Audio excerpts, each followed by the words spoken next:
السلام عليكم ورحمة الله وبركاته. الحمد لله الحمد لله وكفى وسلام على عباده الذين اصطفى. أما بعد فأعوذ بالله من الشيطان الرجيم. بسم الله الرحمن الرحيم. ولنبلونكم بشيء من الخوف والجوع ونقص من الأموال والأنفس والثمرات وبشر الصابرين.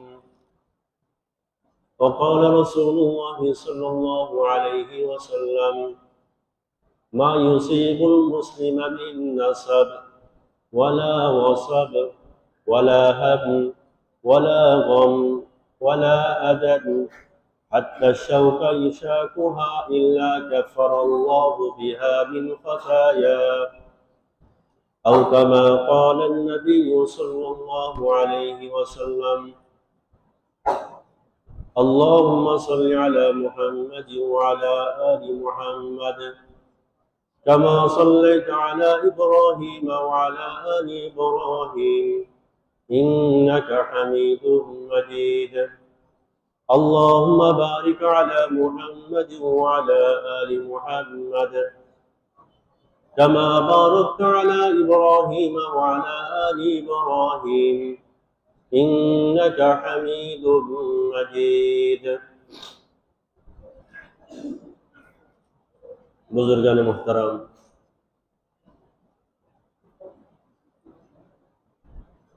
দুনিয়াতে আমাদের উপর বিভিন্ন সময়ে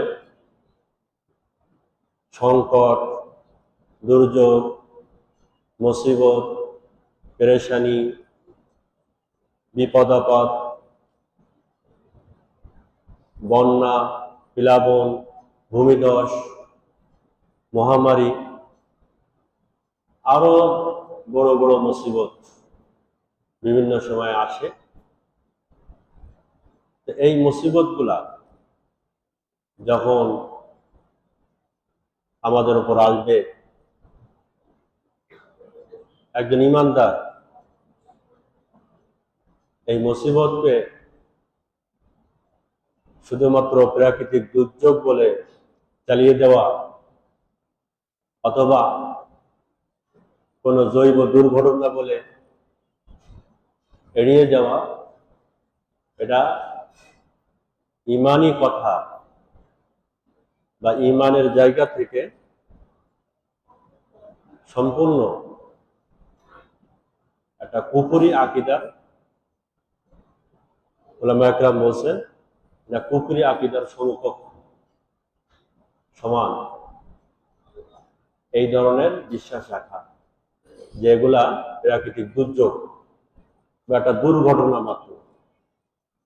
ভূমিধসে মানুষের প্রাণহানি,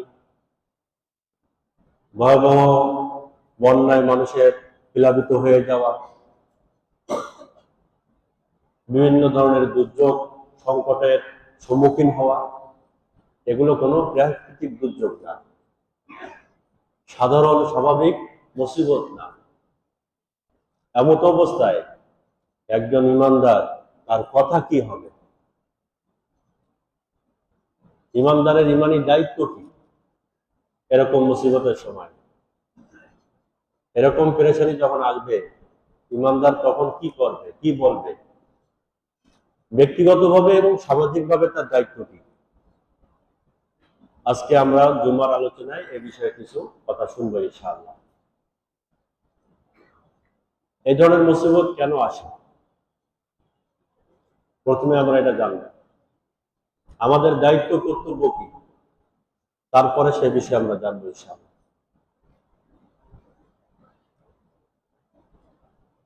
আমাদের প্রথমে বিশ্বাস রাখতে হবে, একজন ইমানদারের ইমানি দায়িত্ব এই বিশ্বাসটা রাখা যে যত ধরনের ঘটনা, দুর্ঘটনা আসতেছে, সংঘটিত হচ্ছে, ভালো হোক বা মন্দ হোক, সবই আল্লাহর পক্ষ থেকে। তার পক্ষ থেকে, আল্লাহর নির্দেশে। আল্লাহ তাআলা ফয়সালা করে রাখছেন। 27 নম্বর পারা সূরা হাদীদের 22 নম্বর আয়াত আপনারা দেখবেন, আল্লাহ তাআলা বলছেন, মা আসাবা মিন মুসিবাতিন ফিল আরদ ওয়ালা ফি আনফুসিকুম ইল্লা ফি কিতাব মিন ক্বাবলি আন নাবরাহা ইন্না যালিকা আলা আল্লাহি ইয়াসীর। মা আসাবা মিন মুসিবাতিন ফিল আরদ, জমিনে যত ধরনের মুসিবত আসে, ওয়ালা ফি আনফুসিকুম, আর তোমাদের নিজেদের উপর, নিজের শরীরের উপরে, জানের উপর যে ধরনের মুসিবত আসে, যত ধরনের মুসিবত আসে, ইল্লা ফি কিতাব মিন ক্বাবলি আন নাবরাহা, এই ধরনের মুসিবত সংঘটিত হওয়ার আগেই আমি আল্লাহ তাআলা সেগুলো লিপিবদ্ধ করে রেখেছি। এগুলো আমি আল্লাহ তাআলা অনেক আগে লিখে রাখছি যে এই ধরনের মুসিবত আসবে। 2026 সালে বন্যা হবে, এটা আল্লাহ অনেক হাজার হাজার বছর পূর্বে লিখে রাখছে, হবে, নতুন কিছু না, হঠাৎ হয়ে গেছে, হঠাৎ না, এগুলো হঠাৎ, এগুলো আগে থেকে লিপিবদ্ধ। ফয়সালা কার? আল্লাহ তাআলা, তিনি লিখে রাখছেন। মিন ক্বাবলি আন নাবরাহা, বাস্তবায়িত হওয়ার পূর্বেই আল্লাহ তাআলা এগুলো লিখে রাখছেন।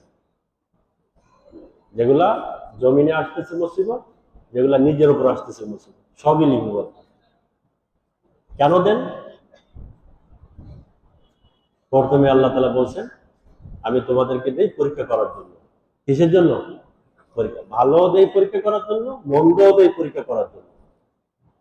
খুব খেয়াল করতে হয়। আল্লাহ তাআলা কাউকে সম্পদ দেন, কাউকে সম্পদ দেন না। যাকে সম্পদ দিচ্ছেন পরীক্ষা করার জন্য, যাকে সম্পদ দেন নাই কিসের জন্য? পরীক্ষা করার জন্য। কাউকে একটা পদ দিচ্ছেন পরীক্ষা করার জন্য, কাউকে দুনিয়াতে কোনো পদ দেন নাই, এটাও পরীক্ষা করার জন্য। সূরা আরাফের 168 নম্বর আয়াত আপনারা দেখবেন, সূরা আরাফ 168 নম্বর আয়াত, আল্লাহ তাআলা বলেন, ওয়া বালাউনাহুম বিল হাসানাতি ওয়াস সাইয়্যাত লাআল্লাহুম ইয়ারজিউন। ওয়া বালাউনাহুম, আমি আল্লাহ তাআলা আমি আমার বান্দাদেরকে পরীক্ষা করি, বিল হাসানাত, ভালো দিয়ে, ওয়াস সাইয়্যাত, মন্দ দিয়ে। সম্পদ দিয়েও পরীক্ষা করি, সম্পদ না দিয়েও পরীক্ষা করি। সম্পদ দিয়ে পরীক্ষা করি বলতে সে অহংকারী হয় কিনা, সম্পদ পেয়ে সে অহংকারী হয়ে গেছে, পরীক্ষায় ফেল। সম্পদ পাইলো, যাকাত দিল না, পরীক্ষায় ফেল। তাকে আমি 5টা দোকান দিলাম, 5টা দোকান পেয়ে নামাজ ছেড়ে দিচ্ছে, পরীক্ষায় ফেল। এই পরীক্ষায় সে পাস করতে পারলো না।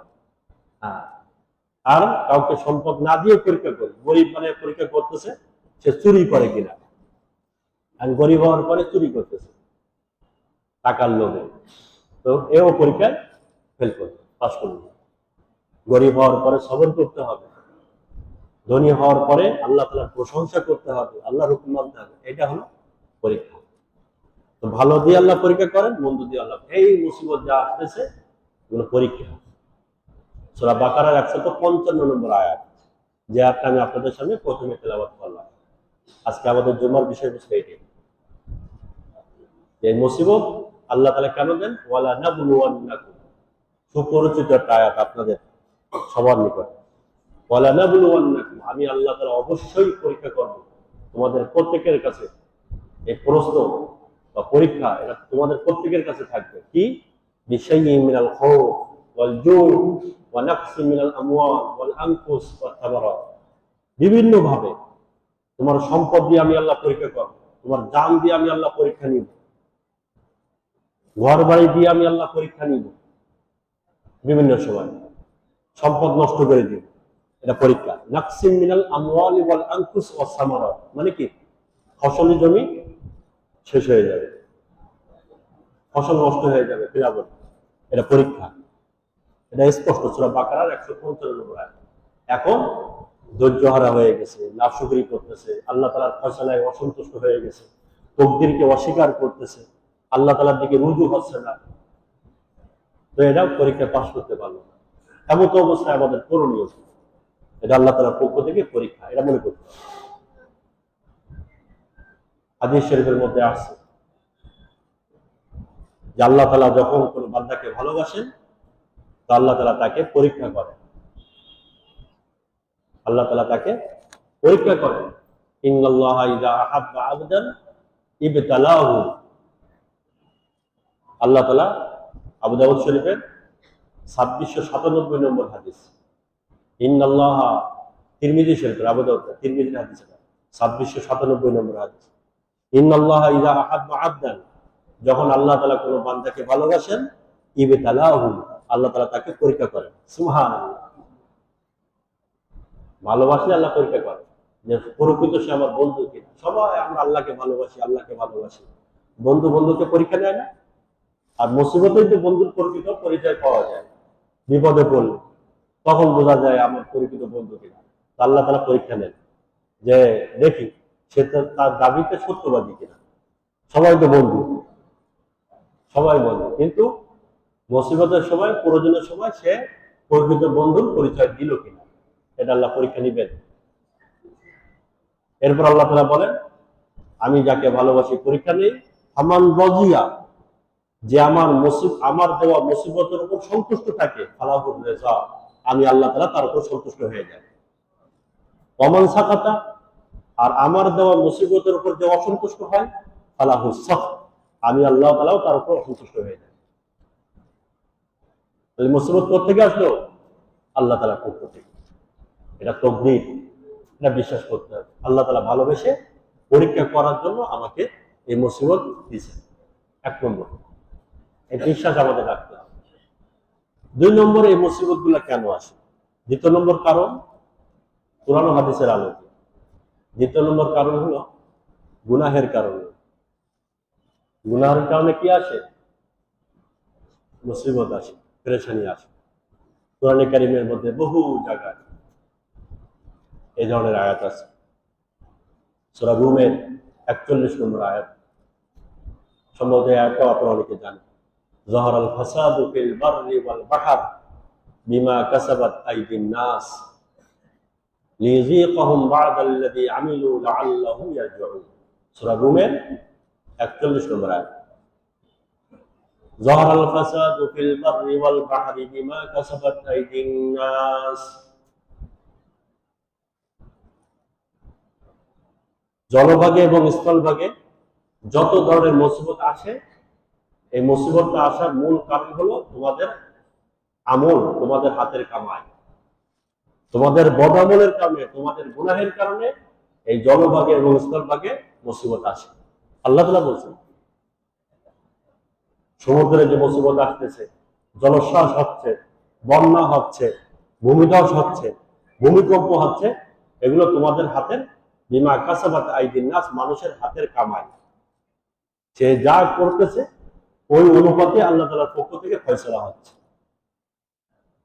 ওই অনুপাতে মানুষের আমল উপরে যায়। আসমানে রাস্তা 2টা, দরজা 2টা, বুঝবেন ভালো করে। আসমানে দরজা কয়টা? 2টা। একটা দরজা দিয়ে তার আমল ওঠে, আর একটা দরজা দিয়ে ওই আমল অনুপাতে, আমল অনুযায়ী তার জন্য ফয়সালা জমিনে নামে। যেমন আমল উপরে উঠবে, ঠিক ওই রকম ফয়সালা আল্লাহ তাআলার পক্ষ থেকে নামে। জৈসা করনি ওইসা ভরনি, উর্দুতে বলে একটা কবিতা। না মানো তো মরকে দেখ, বেহেশত হে দোজখ ভি হে, না মানো তো মরকে দেখ। যেমন করবা তেমন তোমাকে ভুগতে হবে, তার প্রতিদান তুমি তেমন পাবে। যাই হোক, তো সূরা রুমের 41 নম্বর আয়াত। সূরা আনকাবুতের 40 নম্বর আয়াত। আল্লাহ তাআলা এই আয়াতের মধ্যে লম্বা আয়াত, আমি প্রথম শব্দটা বলতেছি। আল্লাহ তাআলা বলেন, প্রত্যেকটা জাতিকে আমি ধ্বংস করেছি। নূহ আলাইহিস সালামের জাতিকে আল্লাহ ধ্বংস, নিজে বলতেছেন, আমি তাদেরকে ডুবায়ে মারছি। সালেহ আলাইহিস সালামের জাতিকে আমি আল্লাহ শেষ করে দিয়েছি। শুআয়ব আলাইহিস সালামের জাতিকে আমি আল্লাহ তাআলা ধ্বংস করে দিয়েছি। হুদ আলাইহিস সালামের জাতিকে আমি আল্লাহ তাআলা ধ্বংস করে দিয়েছি, শেষ করে দিয়েছি। প্রত্যেকটা নবীর উম্মতকে আল্লাহ তাআলা ধ্বংস করে দিয়েছেন, সেই ঘটনা এই আয়াতের মধ্যে বলছেন। এরপরে আল্লাহ তাআলা প্রথমে যে কথা বলছেন, ফাকুল্লান আখাযনা বিযামবি, সূরা আনকাবুতের 40 নম্বর আয়াত। কুল্লান, কুল্লান মানে প্রত্যেক জাতিকে, আখাজ না, আমি আল্লাহ তাআলা তাদেরকে পাকড়াও করছি। কিসের কারণে? বিজামবিহি, তাদের গুনাহের কারণে। জামুল মানে গুনাহ। প্রত্যেক জাতিকে আমি আল্লাহ ধ্বংস করছি কিসের কারণে? গুনাহের কারণে, তাদের বদামলের কারণে। মুসিবত যা আসে আল্লাহ তাআলা নিজেই বলছেন সূরা আনকাবুতের 40 নম্বর আয়াত, তাদের গুনাহের কারণে আমি আল্লাহ তাদেরকে পাকড়াও করছি। তো মুসিবত যা আসে এগুলো আমাদের বদামলের কারণে। আমরা যে কি পরিমাণ বদামল করতেছি এ তো বলে শেষ করা যাবে। পদে পদে, প্রতিটা সেকেন্ডে, ছোট বড়, একেবারে নারী পুরুষ সবাই প্রতিযোগিতার সাথে, বাহাদুরির সাথে, গোপনে না প্রকাশ্যে, সুবহানাল্লাহ, হাত দিয়ে, জবান দিয়ে, চোখ দিয়ে, যে যেভাবে পারতেছে, যে যেভাবে পারতেছে, অন্যায়, জুলুম, গুনাহ, বাক স্বাধীনতার নামে সুবহানাল্লাহ আমরা যা ইচ্ছা তাই বলতেছি, যে কোনো ব্যক্তির নামে যা মন চাচ্ছে তাই বলে দিচ্ছি। সরকার কিছু বলতে পারবে না, কেন? গণতান্ত্রিক যে যা ইচ্ছা বলতে পারবে, যার তার ইচ্ছা যে কোনো কথা সে বলতে পারবে। পুলিশে কিছু বলতে পারবে না, সরকারও কিছু বলতে পারবে না। বাক স্বাধীনতা হরণ করা যাবে না। বাক স্বাধীনতা ইসলামে জায়েজ নেই। সরকার অনুমতি দিতে পারে, যে সরকার উদারতা দেখাচ্ছে, সরকার উদারতা দেখাচ্ছে, ঠিক আছে, সরকার কিছু বলতেছেন, কিন্তু আল্লাহ তো ধরবেন। আপনি যা ইচ্ছা যে তাই বলতেছেন, পুলিশ কিছু বলতেছে না, সরকার কিছু বলতেছে না, বিচারের কাঠগড়ায় আপনি দাঁড়াচ্ছেন না, ঠিক আছে, এদেশে আপনি বেঁচে যাচ্ছেন। কিন্তু এই একজন ব্যক্তির নামে একটা কথা আমরা বলে দিলাম, যার নামে যে কোনো কথা বলে দিবেন, এটা হওয়া উচিত, এটা করা উচিত, এটা কেন হচ্ছে না, মোবাইলে বলতেছি, মাইকের সামনে বলতেছি, লিখতেছি বিভিন্ন ধরনের, প্রত্যেকটা কথা হিসাব দেওয়া। রাস্তায় ছেলেরা যাচ্ছে, আমরা এই সমস্ত বাচ্চাদের তো পিতা মাতা আছে, আমি যদি এইটাই চিন্তা করি, আমি সন্তানদের চিন্তা করি তো, আল্লাহ আমাকেও সন্তান দিছেন, আমারও সন্তান আছে, আমি আমার সন্তানদেরকে তো এই শিক্ষাটা দিচ্ছি।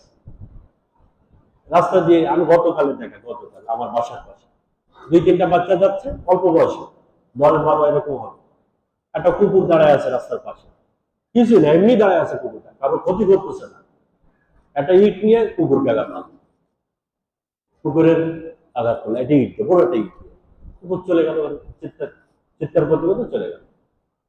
এটা কি হলো? জায়েজ হলো? হারাম, কবিরা গুনাহগার হলো ওই বাচ্চাটা। যদি সাবালক হয়, আর সাবালক না হলে তো পিতা মাতা গুনাহগার, বাচ্চাকে এই শিক্ষাটা দিতে পারে। কুকুর নিকৃষ্ট প্রাণী হলেও একটা জন্তুকে এভাবে আঘাত করা যাবে, সেটা একটা সৃষ্টি, আল্লাহর সৃষ্টি। তো সন্তানদেরকে এই শিক্ষাটা দিতে হবে আমাদেরকে, সৃষ্টির সেবা, শুধু মানুষ না, জীবজন্তুর সাথে ভালো আচরণ। আমি আগেও আপনাদেরকে বলছি, জীবজন্তু লালন পালন করাটা জরুরি না, কিন্তু যদি কেউ লালন পালন করে অবশ্যই তার সুন্দরভাবে দেখভাল করতে হবে। মুরগি লালন পালন করাটা ফরজ না, ওয়াজিব না, সুন্নত না। হাঁস লালন পালন করা, পাখি, বিড়াল বাড়িতে লালন পালন করে না, অনেকে পালে, এগুলো তো জরুরি না, সুন্নত না, কোনো সব নেই। কিন্তু যদি কেউ এগুলো লালন পালন করে আর ঠিক মতো সুন্দরভাবে তার দেখভাল না করে, কবিরা গুনাহগার হবে। সগীরা গুনাহ না, কবিরা গুনাহগার হবে। পাখি পালতেছেন, ওই পাখির খাবার কি, তার চিকিৎসা সুন্দরভাবে দেওয়া, এগুলো দায়িত্ব। কত ভাবে আমরা গুনাহ করতেছি, রাস্তাঘাটে যেভাবে রাস্তা আটকায় দিয়ে একটা গাড়ি ভাঙতেছে, আমরা হাসতেছি, ঠিক কাজ হয়েছে। আপনি ওই গুনাহতে শরীক ছিলেন না, কিন্তু আপনি যে বললেন ঠিক কাজ হয়েছে, যে ভাঙছে সে যে পরিমাণ গুনাহগার হবে, আপনি যে দূর থেকে সমর্থন করলেন আপনি একই গুনাহগার হবেন, হাদিসে আছে। ওই স্থানে আপনার থাকা জরুরি না, দূর থেকে যে গুনাহকে সমর্থন করবে সেও গুনাহগার হবে। কার গাড়ি কে ভাঙতেছে, একটা মানুষের জিনিস এভাবে নষ্ট করা যায় না ইসলামে। সম্পদের মূল্য কত? আপনি একটা জুতা, বাথরুমে যে জুতা ব্যবহার করেন, দামি না, 30-40 টাকা 50 টাকা দাম মাত্র। এরকম একটা স্যান্ডেল আপনি মসজিদে আসছেন, ওইটা পাই দিয়ে আপনি মসজিদে আসছেন, নামাজ পড়ে, এটা ঠেকার একটা মাসলা করতেছে, আমি কিন্তু মুফতি, এটা ফতোয়া। আপনি নামাজ পড়তেছেন, পৃথিবীর মধ্যে জমিনের সবচেয়ে শ্রেষ্ঠ ইবাদত নামাজ, নামাজের থেকে বড় কোনো আমল নেই, না জিহাদ, না রোজা, না হজ, না যাকাত, কোনটাই নেই। নামাজ সবচেয়ে শ্রেষ্ঠ ইবাদত। আপনি নামাজ পড়তেছেন, ওই 30-40 টাকার 50 টাকার যে জুতা না পাশে রেখে দিয়েছিলেন পাশে, তা আপনি দেখতেছেন নামাজের মধ্যে নজর চলে গেছে যে একজন ব্যক্তি আপনার জুতাটা নিয়ে চলে যাচ্ছে, যেভাবে হোক, ভুল করে হোক বা ইচ্ছায় হোক। শরীয়তের মাসলা কি? শরীয়তের মাসলা হলো নামাজ ছেড়ে দিবেন আপনি। আপনার জন্য এখন নামাজ জরুরি না, আগে আপনার জুতার হেফাজত করা। এটা ইসলামের শিক্ষা, সম্পদের হেফাজত। নামাজ পড়ে পড়ো, নামাজটা ছেড়ে দাও, আগে চলতে ধরো, জুতার হেফাজত করো, তারপরে তুমি এরপর আবার নামাজ পড়ো। ওই নামাজটা কাজা করে না, কিন্তু সম্পদের হেফাজত আগে।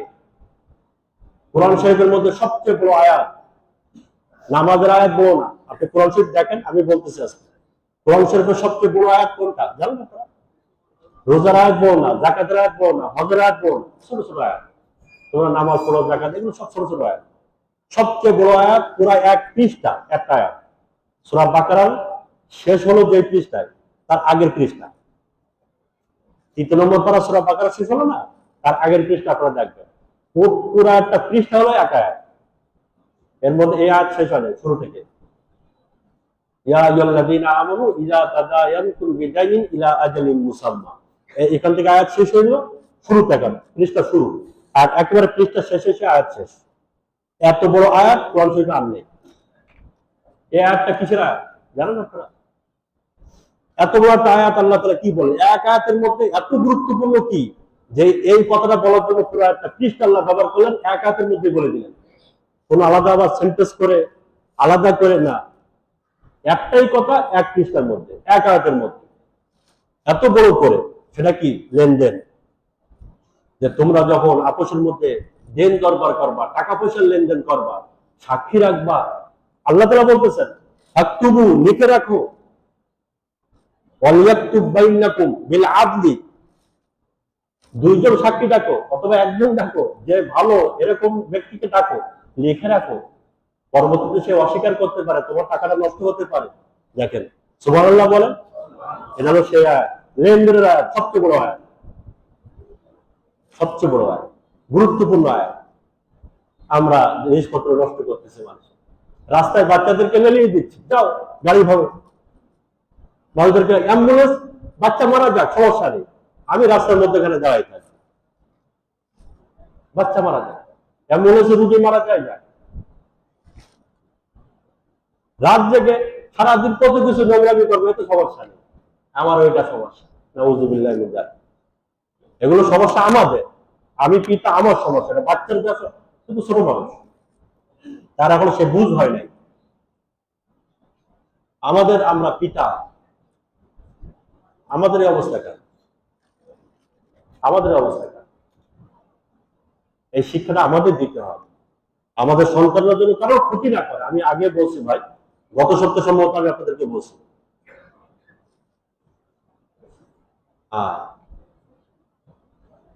গত সপ্তাহে বলছেন আপনি, গোবর সে মানুষের উপকার করে, আশপাশে যারা আছে তাদের উপকার করে, ক্ষতি করে না।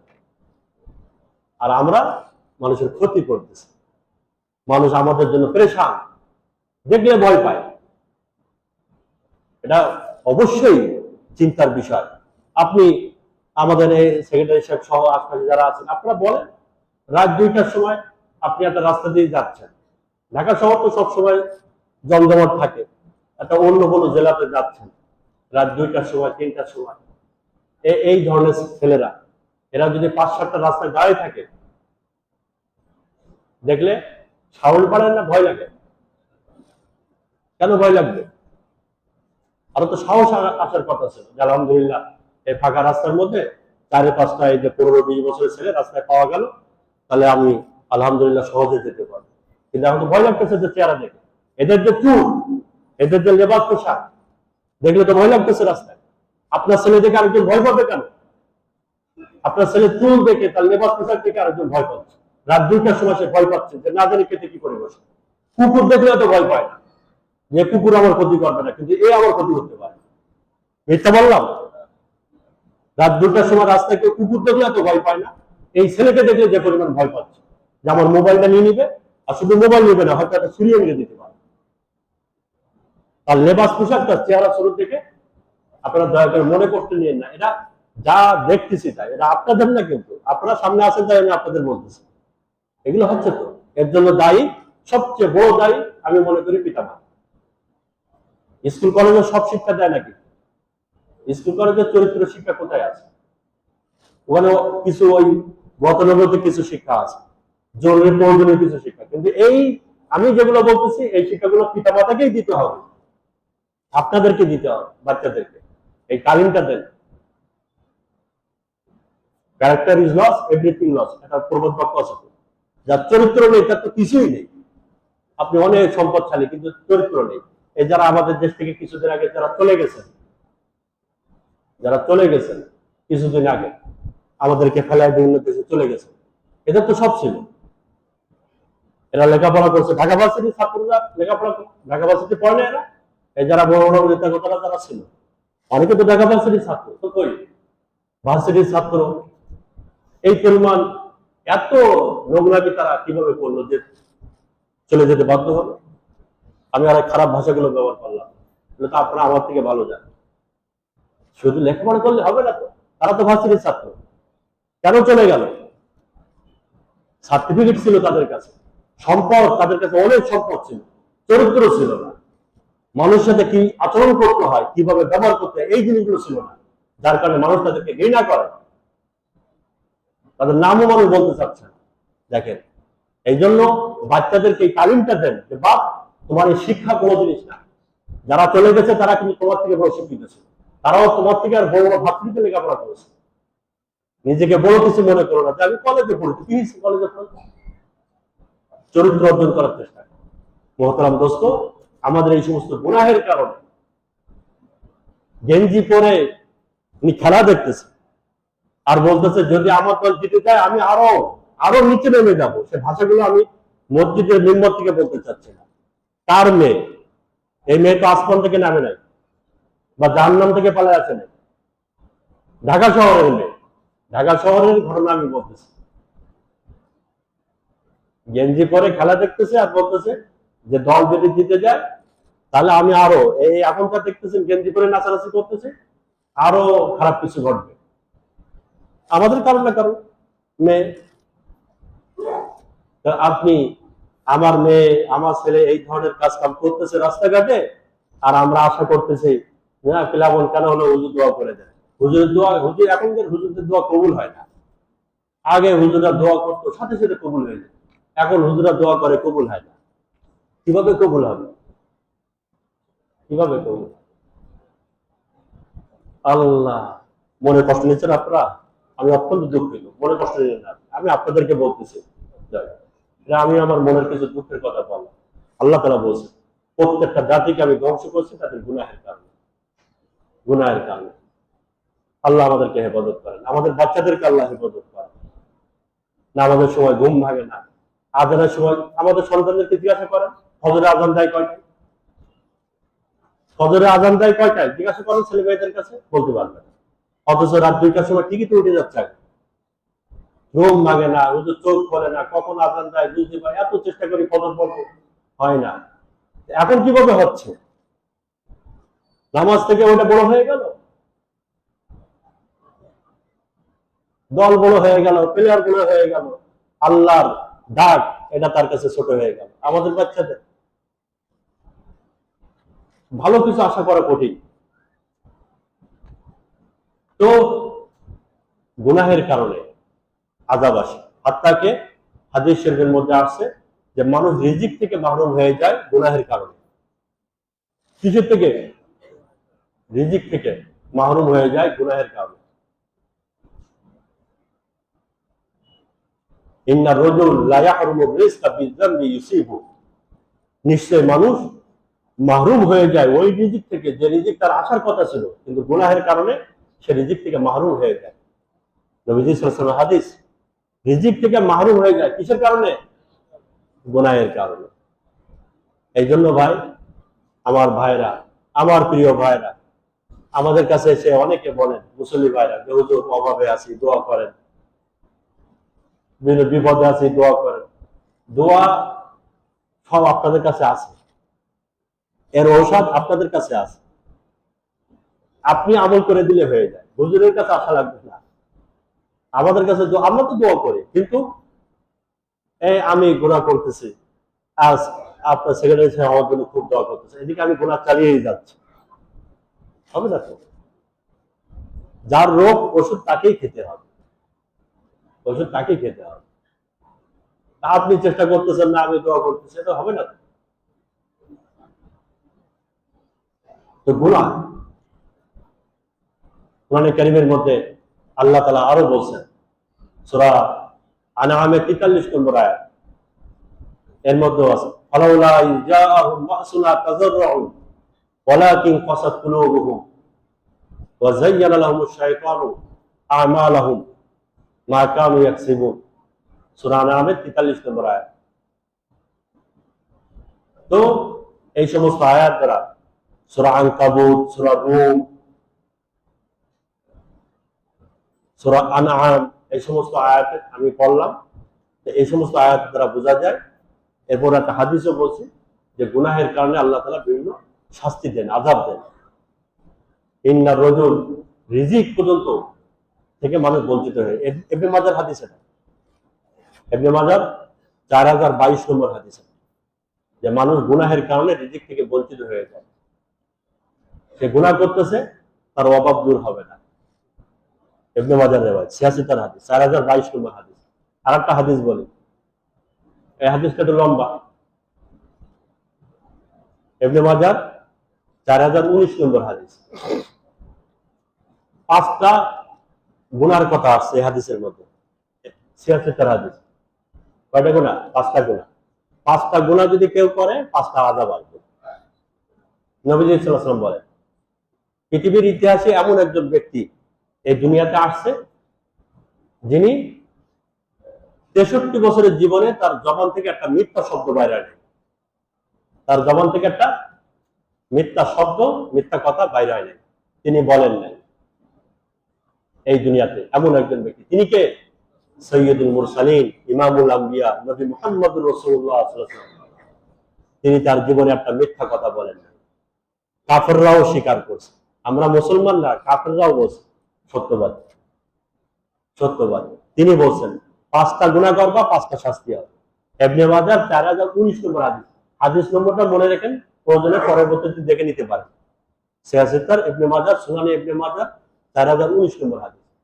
5টা গুনাহ করলে 5টা আযাব। 1 নম্বর, লাম তাযহুরিল ফাহিশাতু ফি কওমিন হাত্তা ইউলিনু বিহা।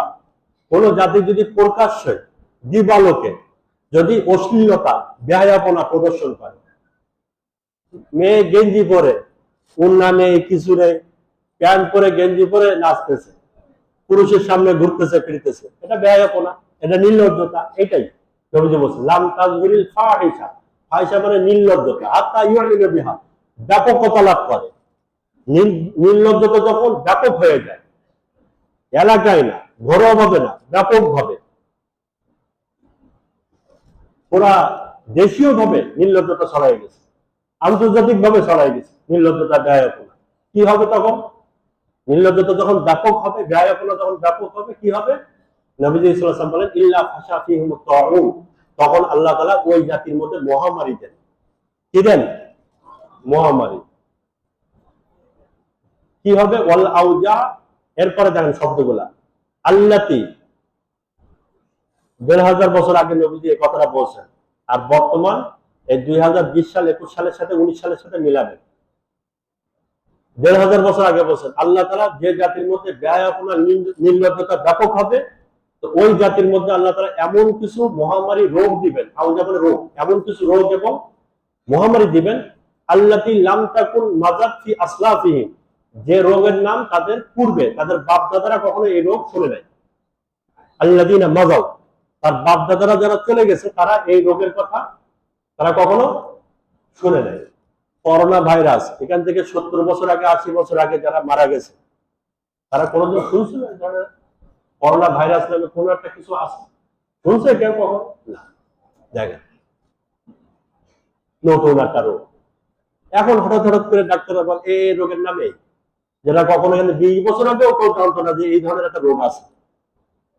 নবীজি এটাই বলছেন, এমন এমন রোগ আল্লাহ দিবেন পূর্বে তোমাদের বাপ-দাদারা আল্লাযীনা মাযা মানে যারা চলে গেছে তারা কখনো এরকম শুনে না।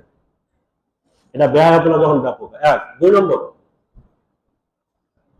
লাম ইয়ানকুসুল মিকিয়ালা ওয়াল মিজান, কোন জাতি যখন ওজনে কম বেশি করে এখন এগুলা, হ্যাঁ, আমাদের হুজুরদের তো সবাই খুব একরাম করে। হুজুর আসছেন, আপনার তো ফাঁকি দেওয়া যাবে না, আল্লাহর গজব না দিলে হুজুর মানুষ, এই জন্য আমাদের সবাই একটু বেশি করে দেয়। গোস্ত নিলে বেশি করে দেয়, চাউল নিলে বেশি করে দেয়।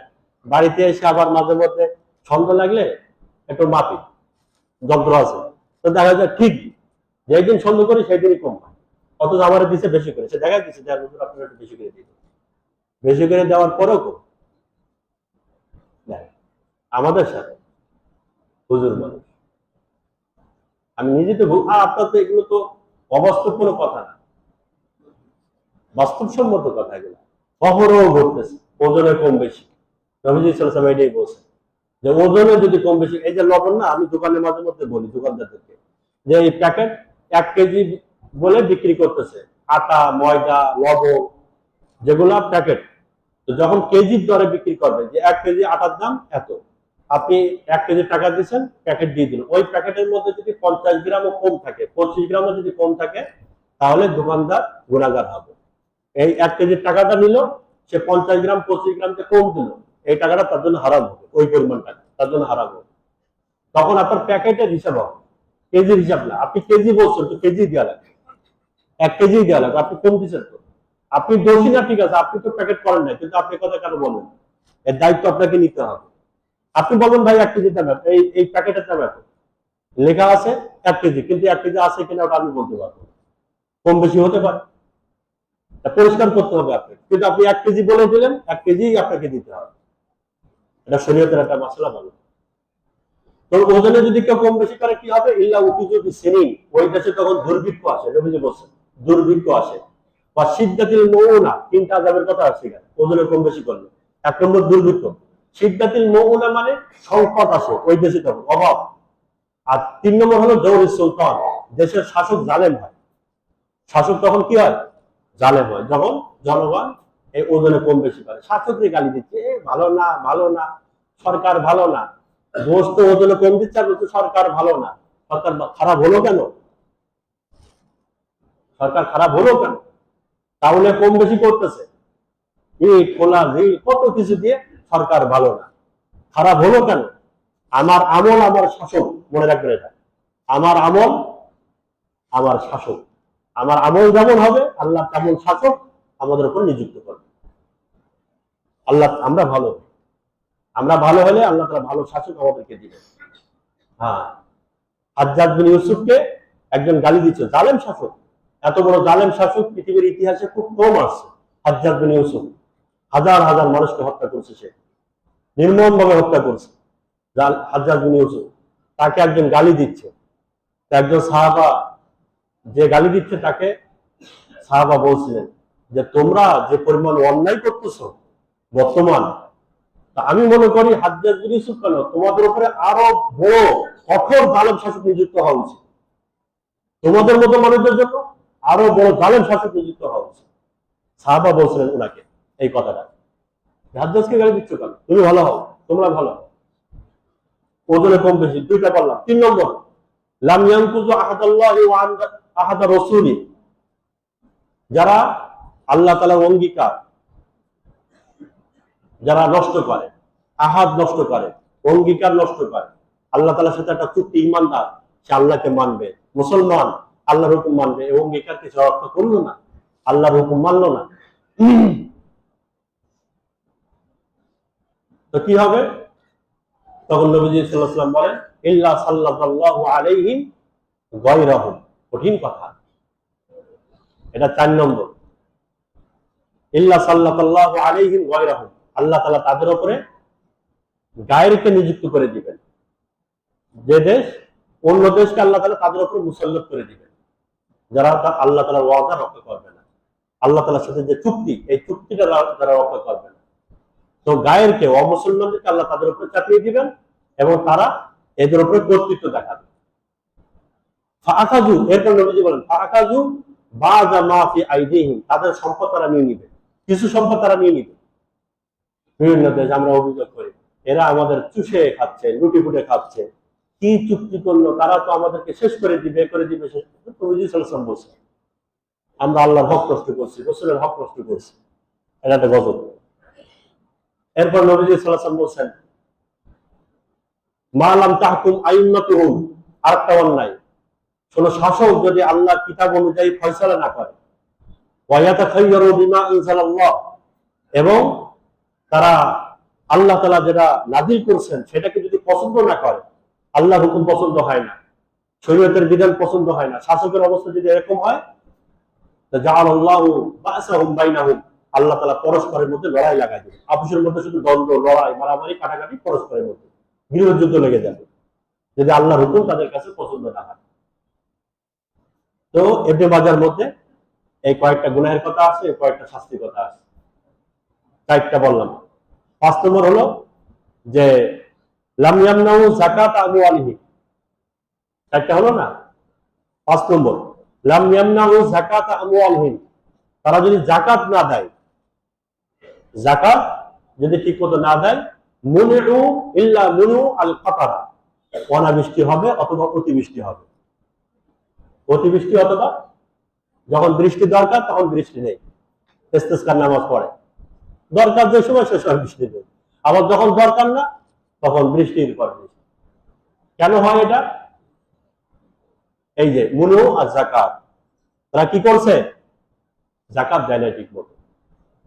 এই আমরা আপনারা বিভিন্ন ঢাকা শহরে তো মসজিদে মুসল্লি ভরা, জুমার দিন জায়গা হয় না, বাইরে নামাজ পড়ে 2 তলা 3 তলা 4 তলা। সুবহানাল্লাহ। আমাদের মধ্যে যে সবচেয়ে বড় তা তো না, বড় বড় মসজিদ আছে, অনেক মুসল্লি হয়, 1000 মুসল্লি, 1000 মুসল্লি ভাইদের মধ্যে অনুভূতির জন্য বলতেছি, এটা বোঝার জন্য। 1000 মুসল্লির মধ্যে আমরা 20 জন কি বলতে পারবো? 1000 মধ্যে মাত্র 20 জন আলহামদুলিল্লাহ হুজুর এই রমজানে আমি একজন আলেমের সাথে বসে আমার টোটাল সম্পদের হিসাব নিকাশ বের করে তারপর আমি যাকাত দিছি। টোটাল হিসাব হুজুর আলেমের সামনে পেশ করে যে পরিমাণ যাকাত আছে প্লাস মাইনাস করে দিন যেটা থাকে, তারপর আমি যাকাতটা পরিপূর্ণভাবে আদায় করছি এই রমজানে। নেই আমি বলতেছি না, কিন্তু 20 জন পাওয়া তো কঠিন। ভুল বললাম? কি বলেন আপনি? যাকাত তো আমরা দিচ্ছি, লামসাম কিছু, আন্দাজে কিছু দিয়ে দেন, 200 টাকা দিচ্ছি, 500 টাকা, যাকাত বলে না। তো অতিবৃষ্টি, অনাবৃষ্টি এই সমস্ত কারণে। নবীজি বলছেন লাউলাল বাহাইম, যদি চতুষ্পদ জন্তু না থাকতো তাহলে আল্লাহ তাআলা লাম ইয়ামতুরু, আসমান থেকে কোনো বৃষ্টি বর্ষণ হতো না, বৃষ্টি বন্ধই করে দিতেন। চতুষ্পদ জন্তুর উপর রহম করে আল্লাহ বৃষ্টি দিচ্ছেন। এই সমস্ত গুনাহের কারণে এই আযাব। আমি 5টা গুনাহের কথা বললাম, এই 5টা গুনার শাস্তি একই হাদিসের মধ্যে আছে। ইবনে মাজাহ 4019 নম্বর হাদিস। আমাদের করণীয় কি? লম্বা কথা না বলি, কথা শেষের দিকে যায়। তো কি কারণে মুসিবত গুলো আসে এটা আমি সংক্ষিপ্ত আকারে বললাম। এখন আমাদের দায়িত্ব কর্তব্য হলো, আল্লাহ তাআলা নিজেই বলছেন সূরা আরাফের 168 নম্বর আয়াতের মধ্যে যে আমি এই মুসিবতটা কেন দিলাম, লাআল্লাহুম ইয়ারজিউন, তুমি যাতে আমার দিকে ফিরতে পারো, তওবা করো, রুজু ইলাল্লাহ। সূরা আনামের 43 নম্বর আয়াত, ফালাউলা ইজাআহুম বাসুনা তাযাররু মানে কি? মুসিবত যখন আসবে তুমি কান্নাকাটি করবে, হাত উঁচু করে আমার কাছে দোয়া করবে। এটা হলো আমাদের দায়িত্ব, আল্লাহর দিকে ফিরে যাওয়া, তওবা করা, ইস্তেগফার করা, কান্নাকাটি করা, এটা হলো আমাদের প্রথম দায়িত্ব। কথা বুঝে আসছে? 1 নম্বর। 2 নম্বর হলো যে এইগুলা দ্বারা আমাদের গুনাহ মাফ হয়। কি হয়? গুনাহ মাফ হয়। এটা মাথায় রাখতে হবে যে মুসিবতটা আল্লাহ দিচ্ছেন, এই ওসিলা আল্লাহ তাআলা গুনাহ মাফ করে দিবেন। যদি আমরা ধৈর্য ধারণ করি আল্লাহ গুনাহ মাফ করে দিবেন। বুখারী শরীফের একটা লম্বা হাদিস, সুন্দর হাদিস, বুখারী শরীফের 5641 নম্বর হাদিস। নবীজি সাল্লাল্লাহু আলাইহি ওয়াসাল্লাম বলেন মা ইউসিবুল মুসলিমা মিন নাসাবিন ওয়ালা ওয়াসাবিন ওয়ালা হাম্মিন ওয়ালা হাজানিন ওয়ালা গাম্মিন ওয়ালা আযান হাত্তা শাওকা ইশাকুহা ইল্লা কাফারাল্লাহু বিহা মিন খাতায়াহু। এটা বুখারীর riwayat 5641 নম্বর হাদিস।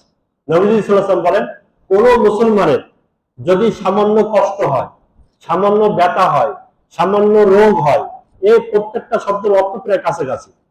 যে কোনো শব্দ নবীজি বলছেন অর্থগুলা প্রায় কাছাকাছি অর্থ।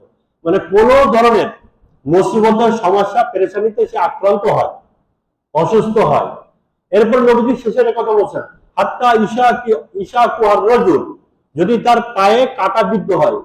ঈশা কুহা মানে তার পায়ে কি হয়, হাত্তা শৌকা ঈশা কুহা, শৌকা মানে কাটা, তার পায়ে কাটা বিদ্ধ হলো। নবীজি কি বলেন, ইল্লা কাফারাল্লাহু বিহা মিন খাতায়াহু, এই ছোট ছোট মুসিবতের কারণে আল্লাহ তাআলা তার পিছনে সবগুলো মাফ করে দেন, মাফ করে দেন। বুখারীর রিওয়ায়াত। তো এই যে মুসিবতগুলো আসতেছে আমাদের উপর, আমরা যদি ধৈর্য ধারণ করি এবং এগুলো আল্লাহর পক্ষ থেকে আসছে এটা বিশ্বাস করি, ইনশাআল্লাহ আল্লাহ তাআলা এই ওসিলা আমাদের গুনাহ কি করে দিবেন, মাফ করে দিবেন। আর প্রথম দায়িত্ব হলো আল্লাহর কাছে দোয়া করা, মুসিবতটা যাতে আল্লাহ দূর করে দেন। 3 নম্বর আমাদের দায়িত্ব, এটা বলে আমি শেষ করতেছি, সেটা হলো যে যারা মুসিবতের শিকার তাদের সাহায্য করা, তাদের সহযোগিতা করা, তাদের সহযোগিতা করা।